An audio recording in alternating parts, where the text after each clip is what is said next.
నీ కొరకు క్రీస్తు, నీ కొరకు క్రీస్తు. యేసు ప్రభు నామంలో మీ అందరికీ కూడా శుభములు. ఈ సమయంలో మనము ఒక ప్రాముఖ్యమైనటువంటి విషయాన్ని గురించి వాక్యం ద్వారా ధ్యానించుకునే దానికి ప్రయత్నం చేస్తాం.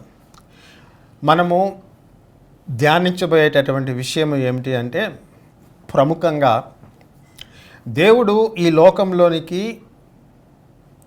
శరీరాన్ని ధరించి ఎందుకు ప్రవేశించరు ఆ విషయాన్ని మాట్లాడేదానికి. రెండోది ఏమిటి అంటే, యెషయా గ్రంథంలో రాయబడినటువంటి 53వ అధ్యాయంలో కనిపించేటటువంటి యెహోవా సేవకుడు యేసు ప్రభువే అనేటటువంటి విషయాన్ని నిర్ధారించుకునేదానికి మనము ఈ సమయంలో ప్రయత్నము చేద్దాం. కారణము ఏమిటి అంటే,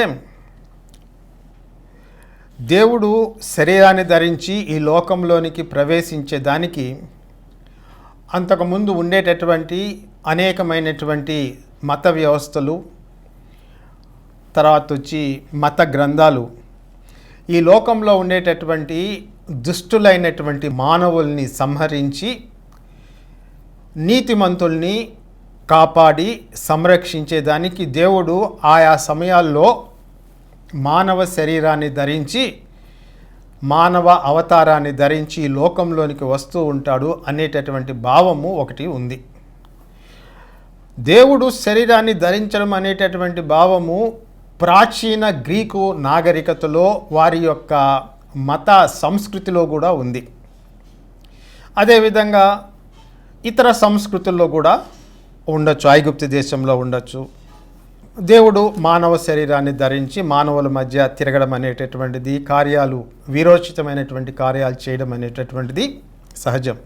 మీరు గ్రీకు నాగరికతలో, ప్రాచీన గ్రీకు మత వ్యవస్థలో, రోమ్ సామ్రాజ్యంలో ఉండేటటువంటి మత వ్యవస్థని మీరు పరిశీలించినప్పుడు అప్పుడప్పుడు దేవుళ్ళు, దేవతలు మానవ శరీరాల్ని ధరించి వాళ్ళు ఈ లోకంలోకి వచ్చి మానవుల పక్షంగా కొన్ని వీరోచితమైనటువంటి కార్యాలు చేస్తారు. అటువంటి ప్రస్తావన, సందర్భము వారి మత వ్యవస్థల్లో కనిపిస్తుంది. అయితే ఈ ప్రపంచంలో ఉండేటటువంటి అన్ని మతాల కంటే చాలా భిన్నంగా ఒక విశిష్టతని కలిగి ప్రత్యేకంగా నిలబడేటటువంటి మత విశ్వాసం ఏదైనా ఉంది అంటే అది క్రైస్తవ మత విశ్వాసం. మొట్టమొదటిగా ఎందుకు ఇది ప్రత్యేకమైనటువంటి మత విశ్వాసం? దీనిలో కనిపించేటటువంటి సత్యము అనేటటువంటిది, దీనిలో కనిపించేటటువంటి ఒక విశేషత అనేటటువంటిది మిగిలిన మత వ్యవస్థల్లో మీకు కనిపించదు. అందువలన దీనికి ఆ ప్రత్యేకత అనేటటువంటిది ఒకటి ఉంది, అదే నిలబడింది. ఆ ప్రత్యేకత ఏమిటి అంటే, దేవుడు ఈ లోకంలోనికి ప్రవేశించేదానికి బైబిల్ చెప్పేటటువంటి మొట్టమొదటి కారణము ఏమిటి అని ప్రశ్నిస్తే, ఆయన దుష్టులని, దుర్నీతిపరుల్ని, అన్యాయస్తుల్ని, అతిక్రమములు చేసేటటువంటి వారిని నశింపచేసేదానికి బైబిల్లో ఉండేటటువంటి దేవుడు మానవ శరీరాన్ని ధరించలే. ఆయన మానవ శరీరాన్ని ధరించిన దానికి ప్రముఖమైనటువంటి కారణము ఏమిటి అంటే, ఈ లోకంలో ఉండేటటువంటి పాపులను రక్షించేదానికి దేవుడు యేసు ప్రభువుగా శరీరంతో ఈ లోకంలో పుట్టాడు. ఆయన మానవుల శరీరాన్ని ఆయన ధరించారు. కారణము, ఆయన శరీరాన్ని ధరించేదానికి ప్రముఖమైనటువంటి హేతువు ఏమిటి?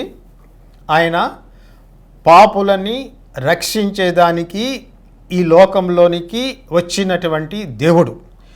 పాపులని, దుర్నీతిపరులని, అన్యాయంలో బ్రతికేటటువంటి వాళ్ళని, అతిక్రమంలో పట్టబడినటువంటి వారు, పాపంలో జీవిస్తున్నటువంటి వారిని నరికేసేదానికి, శిక్షించేదానికి ఆయన ఈ లోకంలోనికి రాలే. ఇది క్రైస్తవ విశ్వాసంలో ఉండేటటువంటి ఒక విశేషత, క్రైస్తవ మత విశ్వాసంలో ఉండేటటువంటి ఒక విశిష్టత, అది దాని యొక్క ప్రత్యేకత. దేవుడు పాపులను రక్షించేదానికి శరీరాన్ని ధరించి యేసు ప్రభు నామంలో ఈ లోకంలోనికి ఆయన అడుగుపెట్టాడు. ఇది జనరల్గా మనము చెప్పుకుంటాం. దాని గురించి ఇప్పుడు కొంచెము వివరంగా చెప్పుకుంటాం. దేవుడు ఇశ్రాయేలీయుల్ని ఐగుప్తు దేశం నుంచి విడిపించిన తర్వాత, విమోచించిన తర్వాత ఆయన ఇశ్రాయేలీయులకి దేవుణ్ణి ఏ విధంగా ఆరాధించాలి అనేటటువంటి విషయాన్ని వాళ్ళకి బోధించాడు. పాపము చేసినప్పుడు దేవుని దగ్గరికి సమీపించాలంటే ఏమి చేయాలి, పాప క్షమాపణ ఏ విధంగా కలుగుతుంది అనేటటువంటి విషయాన్ని దేవుడు మోషే ద్వారా ఇశ్రాయేలీయులకు బోధించాడు. మళ్ళీ రిపీట్ చేస్తాను. మానవులకి పాప క్షమాపణ లేదంటే ఇశ్రాయేలీయులకి పాప క్షమాపణ అనేటటువంటిది ఏ విధంగా కలుగుతుంది అనేటటువంటి దాన్ని ఆయన వాళ్ళకి బోధించాడు. చాలా ముఖ్యమైనటువంటి విషయం. ఇది లేవ్యాకాండంలో రాయబడింది. పాపము చేసినటువంటి వాడు దేవుణ్ణి సమీపించినప్పుడు వాడు చేయవలసినటువంటి పని ఏమిటి అంటే,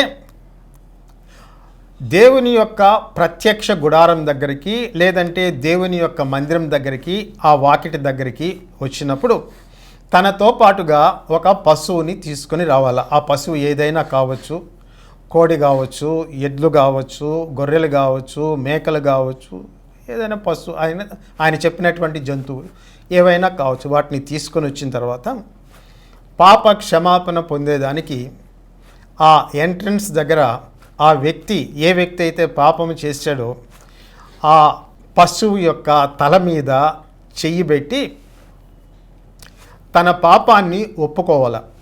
ఒప్పుకున్న తర్వాత ఆ పశువుని దేవుని యొక్క మందిరంలో లేదంటే ఆ ప్రత్యక్ష గుడారంలో ఉండేటటువంటి యాజకులు తీసుకొని మిగిలినటువంటి పనిని నిర్వహిస్తారు. దేవుడు చెప్పినటువంటి క్రమము ఏమిటి అంటే, ఏ వ్యక్తి అయితే పాపం చేశాడో, పాపము చేశానని చెప్పి ఒప్పించబడ్డాడో, దేవుని యొక్క వాక్యం ద్వారా, ప్రవక్తలు చెప్పినటువంటి వాక్యం ద్వారా ఒప్పించబడి నా జీవితంలో పాపముంది, నేను ఖచ్చితంగా నిశ్చయంగా పాపము చేశాను అని మనస్సులో ఒప్పించబడి ఈ పాపాన్ని నేను తొలగించుకోవాలనుకుంటున్నాను, కాబట్టి నేను దేవుని దగ్గరికి వెళ్ళి క్షమాపణ కోరతాను అని అనుకునేటటువంటి వ్యక్తి చేయవలసినటువంటి పని, ఒక పశువుని తీసుకొని వచ్చి ఆ మందిరం యొక్క వాకిట్లో దాన్ని నిలబెట్టి దాని తల మీద చెయ్యి వేసి తను చేసినటువంటి పాపాన్ని ఆ వ్యక్తి ఒప్పుకోవాలి. ఒప్పుకున్న తర్వాత ఆ పశువు వధింపబడుతుంది. వధించడము అనేటటువంటిది, దాని రక్తాన్ని బలిపీఠం మీద ప్రోక్షించడం అనేటటువంటిది, మిగిలినటువంటి ప్రాసెస్ అనేటటువంటిది యాజకులు తర్వాత చూసుకుంటారు. ఫస్ట్ స్టెప్ అనేటటువంటి దాని మీద మీరు ధ్యాస పెట్టాలి. ఎందుకంటే యేసు ప్రభు ఎందుకు వచ్చాడు అనేటటువంటి విషయాన్ని నువ్వు గ్రహించాలి అంటే, ఎందుకు ఆయన మిగిలినటువంటి గురువుల కంటే భిన్నమైనటువంటి వాడు, కేవలము ఆయన నీతి ప్రబోధకుడు కాదు అనేటటువంటి విషయము, ఆ సత్యము నువ్వు గ్రహించాలంటే ఇప్పుడు నేను చెప్పేటటువంటి విషయం మీద నువ్వు ధ్యాస పెట్టాలి. అది ఏమిటి అంటే, ఎవడైతే పాపం చేశాడో ఆ వ్యక్తి వచ్చి ఆ పశువు తల మీద చెయ్యి పెట్టి తన పాపాన్ని ఒప్పుకోవాలి. ఈ ప్రాసెస్ ఏంటి? ఎందుకు ఈ వ్యక్తి దాని తల మీద చెయ్యి పెట్టి తన పాపాన్ని ఒప్పుకుంటూ ఉన్నాడు? జరిగేటటువంటిది ఏమిటి అంటే, దేవుడు ఈ క్రమాన్ని ఎందుకు ఏర్పాటు చేశాడు అంటే, పాపము చేసినటువంటి వ్యక్తి దేవుని యొక్క న్యాయము ప్రకారము, నీతి ప్రకారము, పరిశుద్ధత ప్రకారము ఆ వ్యక్తి మరణించాలి. దేవునికి అది ఇష్టం లేదు. అందువల్ల దేవుడు ఏం చెప్తూ ఉన్నాడంటే, పాపాన్ని తీసివేసుకునేదానికి, దేవుని సన్నిధిలో పాపము క్షమించబడి దేవునితో తిరిగి సహవాసాన్ని పునరుద్ధరించుకునేదానికి ఈ లేవ్యాకాండంలో కొన్ని బలుల్ని ఆయన చెప్పాడు. తల మీద చెయ్యి పెట్టి ఆ వ్యక్తి తన పాపాన్ని ఒప్పుకుంటున్నప్పుడు ఆ వ్యక్తి తను చేసినటువంటి పాపాన్ని ఆ బలి పశువు మీదికి ఆయన బదిలీ చేస్తూ ఉన్నాడు. పాపము చేసినటువంటి వ్యక్తి ఈ వ్యక్తి తన సొంత చిత్తంతో ఆలోచించి ముందుగా ఊహించుకొని లేదంటే అనుకోకుండా ఏ విధంగా అయినా పాపం చేసి ఉండొచ్చు. కొంతమంది ఆలోచించి మరీ పాపం చేస్తారు, దేవుని యొక్క ఆజ్ఞలను అతిక్రమిస్తారు. ఏదైనా సరే ఆ వ్యక్తి చేయవలసినటువంటి పని తను చేసినటువంటి పాపాన్ని దాని తల మీద చెయ్యి పెట్టి ఒప్పుకోవాలా. ఏం చేస్తూ ఉన్నాడంటే ఈ వ్యక్తి తనకు బదులుగా ఆ యొక్క జంతువు అతని స్థానంలో మరణించేదానికి ఆ వ్యక్తి ఆ యొక్క పశువుతోటి ఐడెంటిఫై చేసుకుంటూ ఉన్నాడు.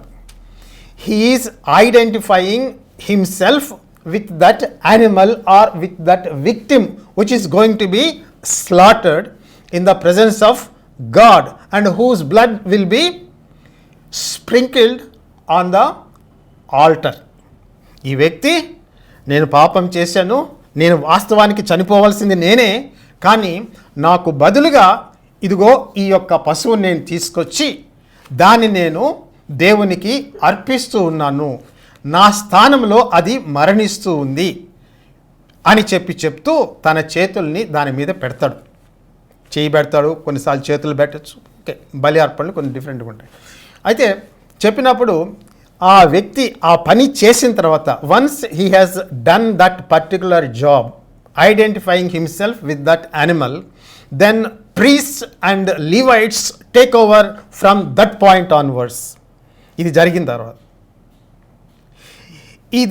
తర్వాత ఈ వ్యక్తి ఐడెంటిఫై చేసుకున్న తర్వాత ఆ యొక్క జంతువుని, ఆ యొక్క పశువుని దేవుని యొక్క సమక్షంలో వధించబడ్డం అనేటటువంటిది జరుగుతుంది. ఏంటి ఆ వధించబడ్డం అనేటటువంటిది? ఎందుకు ఆ యొక్క జంతువు వధించబడుతుంది? Why there is a necessity for slaughter of this animal? Why these animal sacrifices? చాలామంది చదువుకున్నటువంటి వాళ్ళు, ఆధునిక దృక్పథం కలిగినటువంటి వాళ్ళు, హేతువాదంతో ఆలోచించేటటువంటి వాళ్ళు, అనేక మంది మనుషులు, చాలామంది వ్యక్తులు ఈ మాటను అడుగుతారు. Why should that innocent animal die because you have sinned అని చెప్పి వాళ్ళు అడుగుతారు. ఇది ప్రాచీన కాలము నాటి మత వ్యవస్థ, పురాతన కాలము నాటి మత వ్యవస్థ అని చెప్పి తమ యొక్క ఆధునిక దృక్పథంతోటి దాన్ని విమర్శిస్తూ దాన్ని కొట్టివేస్తూ వాళ్ళు మాట్లాడతారు. దేవుడు ఏర్పాటు చేసినటువంటి క్రమంలో ఏమిటి అంటే, పాపము చేసినటువంటి వ్యక్తి మరణించడము దేవుడికి ఇష్టం లేదు కాబట్టి, కారణము ఆ వ్యక్తిని దేవుడు ప్రేమిస్తూ ఉన్నాడు కాబట్టి, అదే సమయంలో దేవుడు పాపముని శిక్షించేటటువంటి దేవుడు కాబట్టి, పాపం మీద ఆయన ఉగ్రత ఎప్పుడూ ఉంటుంది కాబట్టి, పాపాన్ని సహించలేడు కాబట్టి, పాపము శిక్షించబడాలి అని తీర్పు తీర్చేటటువంటి జడ్జి కాబట్టి, న్యాయాధికారి కాబట్టి ఆయన పాపాన్ని శిక్షించి తీరాలా, దానికోసం ఆ జంతువు ఏర్పాటు చేయబడింది. ఆయన జస్టిస్ అనేటటువంటిది, ఆయన హోలీనెస్ అనేటటువంటిది, ఆయన రైచియస్నెస్ అనేటటువంటిది సాటిస్ఫై కావాలి. అదే సమయంలో ఆయన పాపము చేసినటువంటి వ్యక్తిని కాపాడాలి. ఇవి రెండు కూడా సైమల్టేనియస్గా సమాంతరంగా జరగాల.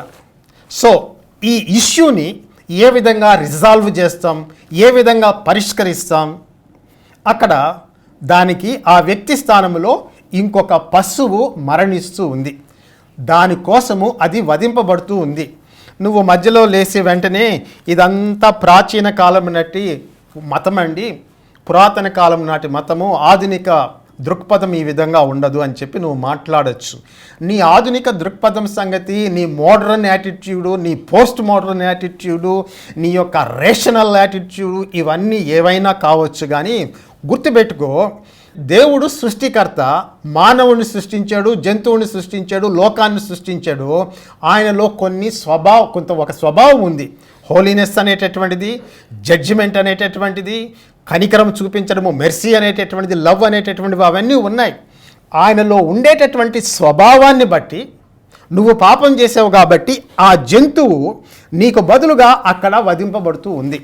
నీకు దేవుని గురించి నమ్మకం లేకపోతే అది వేరే ఇష్యూ, అది నీ ఇష్టం. కానీ దేవుడు ఉన్నాడు అని చెప్పి నువ్వు నమ్ముతున్నావు అనుకో, దేవుడి మీద నీకు విశ్వాసం ఉందని నువ్వు నమ్ముతున్నావు అనుకో, నువ్వు ఖచ్చితంగా నిన్ను అడగవలసినటువంటి ప్రశ్న ఏంటంటే, నేను ఆరాధించేటటువంటి దేవుడు నా పాపాన్ని ఏం చేస్తూ ఉన్నాడు, what is he doing with my sin అనేటటువంటి ప్రశ్న నువ్వు అడగాల. If you don't raise that question, see, and if you do not ask that question, I do not know what kind of God you are worshipping. ఏ దేవుని నువ్వు ఆరాధిస్తున్నావో నాకైతే తెలీదు. ఆ దేవుళ్ళో judgement అనేటటువంటిది, పాపానికి వ్యతిరేకత అనేటటువంటిది, లవ్ అనేటటువంటిది, మెర్సీ అనేటటువంటివి సైమల్టేనియస్గా ఉన్నాయా, ఉంటే ఎట్లా ఆపరేట్ చేస్తున్నాయి, ఇవి కానీ నువ్వు ఆన్సర్ చేయలేకపోతే నువ్వు ఆరాధించేటటువంటి దేవుడు ఎటువంటి దేవుడు అని చెప్పి నువ్వు ఒకసారి ప్రశ్నించుకొని మళ్ళీ ఒకసారి ఆలోచించుకోవాలి. బైబిల్లో కనిపించేటటువంటి దేవుడు ఈ లక్షణాలను కలిగినటువంటి దేవుడు. ఆ వ్యక్తిని రక్షించేదానికి, పాప క్షమాపణ పొందుకునేదానికి దేవుడు ఏర్పాటు చేసినటువంటి మార్గము బలి అర్పణ మార్గము. అందువల్ల పాపము చేసినటువంటి వ్యక్తి ఆ పాపం వలన దేవుని యొక్క ధర్మశాస్త్రం వలన ఒప్పించబడి ఒక పశువుని తీసుకొని వచ్చి తన స్థానంలో ఆ పశువు మరణించేదానికి దాని మీద చేతులు పెట్టి దాన్ని బలిగా అర్పిస్తూ ఉన్నాడు. అది దాంట్లో ఉండేటటువంటి రేషనల్, దాంట్లో ఉండేటటువంటి తర్కము, దాంట్లో ఉండేటటువంటి సారాంశం. అది ఎందుకు బలి అర్పణ అంటే, నీ దోషం ఎక్కడికి పోతూ ఉంది, నువ్వు చేసినటువంటి పాపానికి శిక్ష ఎవరు భరిస్తూ ఉన్నారు, నువ్వే భరిస్తూ ఉన్నావా, ఇంకెవరైనా భరిస్తూ ఉన్నారా? ఇది చాలా ముఖ్యమైనటువంటి ఇష్యూ. అది నీ జీవితంలో నీకు దేవుని మీద విశ్వాసం ఉంది, నేను ఈ దేవుని నమ్ముతాను, ఆ దేవతను నమ్ముతాను చెప్పుకోవడం చాలా మంచిదే. కానీ నువ్వు చేసినటువంటి పాపం యొక్క పర్యవసానము ఏమైంది అనేటటువంటిది నువ్వు ఆలోచించాలి. చాలామంది దేవుడిని నమ్ముతారు. అత్యధిక సంఖ్యాకులు ఈ భూలోకంలో దేవుడి మీద విశ్వాసాన్ని కలిగినటువంటి వాళ్ళే. కానీ ప్రశ్న ఏమిటి అంటే, what has happen to your guilt which you have earned because of your sin. నువ్వు చేసినటువంటి పాపం వలన నీ కలిగినటువంటి దోషము ఏ విధంగా తొలగించుకుంటావు అనేటటువంటిది నీ జీవితంలో, ఈ లోకంలో నువ్వు జీవించేటప్పుడు నువ్వు అడగవలసినటువంటి అత్యంత ముఖ్యమైనటువంటి ప్రశ్న. ఏ నగరంలో నేను జీవిస్తున్నాను, ఏ ఉద్యోగం చేస్తూ ఉన్నాను, ఎవరిని పెళ్లి చేసుకుంటున్నాను, ఏమి చదువుకుంటున్నాను, ఏమి తింటున్నాను, ఇవన్నీ ప్రశ్నలే. ఇవన్నీ మన ఎగ్జిస్టెన్షియల్, మన జీవితంలో మనం ఎదుర్కొంటూ ఉంటాం. కానీ అన్నిటికంటే ముఖ్యమైనటువంటిది ఏమిటి అంటే, నేను ఎన్ని ఇల్లు కట్టించాను, ఎంత భూములు సంపాదించాను, తర్వాత వచ్చి ఎంత ఆస్తి సంపాదించాను, ఎంత పేరు సంపాదించాను, ఇవన్నీ కూడా నువ్వు ఆలోచించుకుంటూ ఉంచు. ఇవన్నీ కూడా నిన్ను గురించి నువ్వు అడుక్కుంటావు. కానీ నీ జీవితంలో నువ్వు ఎదుర్కోవాల్సినటువంటి, నువ్వు అడగవలసినటువంటి ముఖ్యమైనటువంటి ప్రశ్న ఏంటంటే, నేను చేసినటువంటి పాపానికి, దానివల్ల వచ్చినటువంటి దోషానికి శిక్ష ఎవరు భరించారు, ఎవరు దానికి వెల చెల్లించారు. What has happen to my sin and the guilt which I have earned because of that particular sin అనేటటువంటి దాన్ని నువ్వు ఆన్సర్ చేయాల.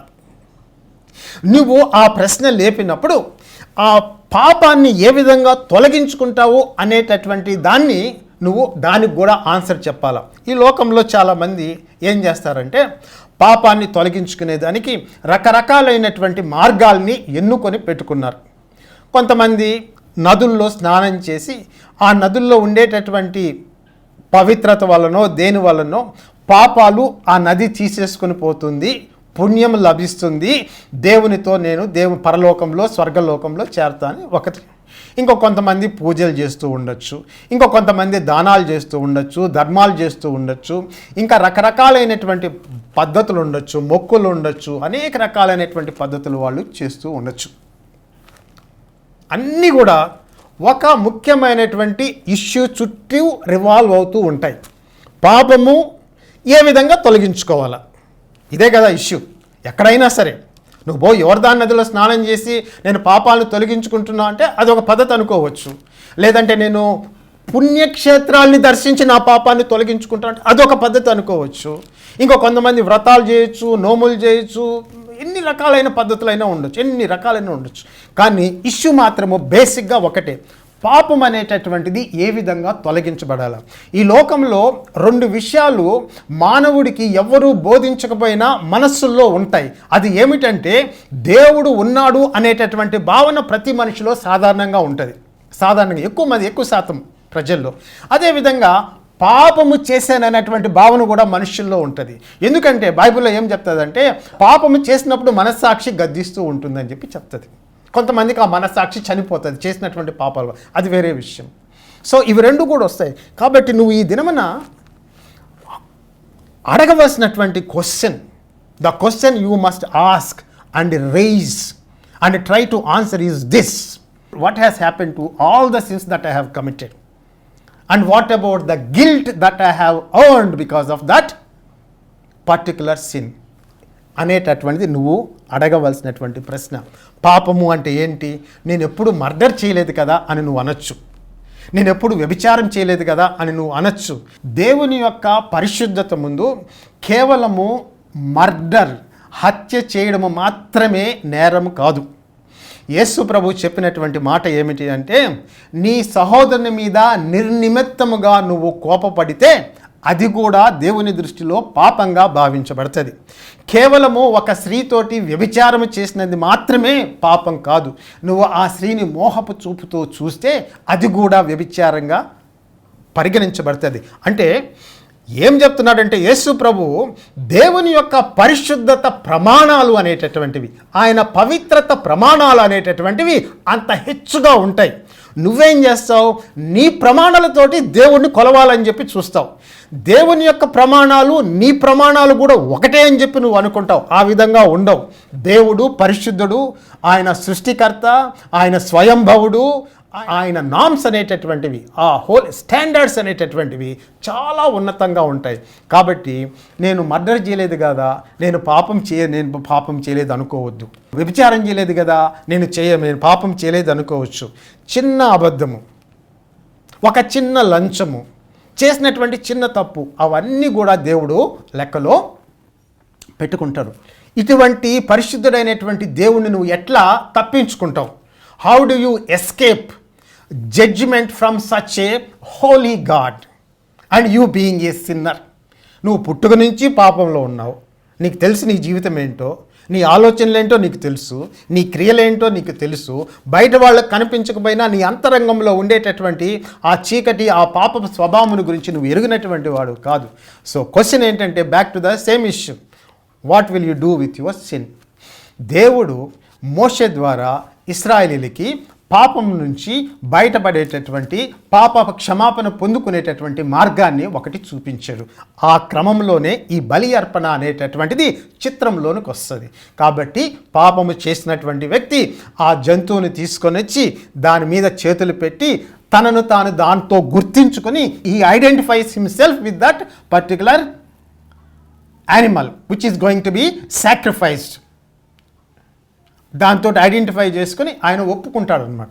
సో ఇక్కడ ఏం కనిపిస్తుంది? నువ్వు ఐడెంటిఫై చేసుకుంటున్నావు, రెండోది నీ పాపాలని దాని మీదగా బదిలీ చేస్తూ ఉన్నావు.